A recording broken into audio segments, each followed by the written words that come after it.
অনুষ্ঠিত হলেও purchasing manager index বিষয় ভিত্তিক মতবিনিময় সভা। সাংবাদিকদের সাথে মতবিনিময় করেন পিএমআই এর সদস্যবৃন্দ। রাজধানীর গুলশানে পুলিশ প্লাজায় দুপুর 12টায় এই মতবিনিময় সভায় অনুষ্ঠিত হয়। বর্তমানে গত মাসে metropolitan chamber of commerce and industries, Commonwealth এবং ডেভেলপমেন্ট অফিসের সহযোগিতায় এর যাত্রা শুরু হয়।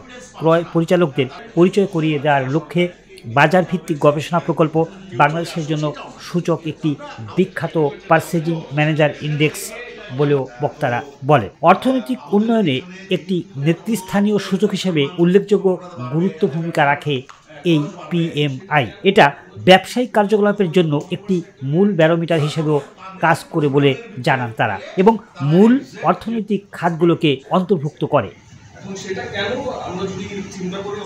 বক্তারা আরও বলেন, ব্যবসায়ীদের উপলব্ধিতে পরিবর্তনের জন্য পিএমআই অর্থাৎ পারচেজিং ম্যানেজার ইন্ডেক্স বিশেষ ভূমিকা রাখে।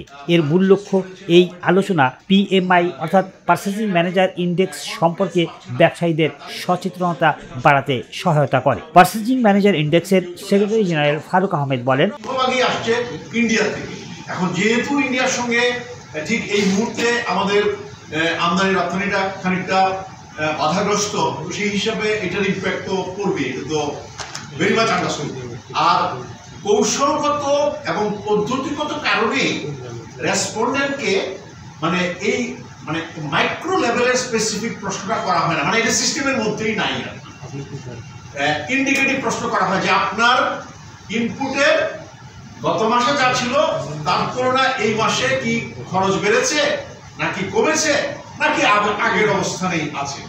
তো সে যদি বলে যে বেড়েছে, তার মানে আমরা এই জিনিসগুলো আন্দাজ করে ওটার মধ্যে ধরতে পারি। নিউজ ডেস্ক, ভোরের পাতা।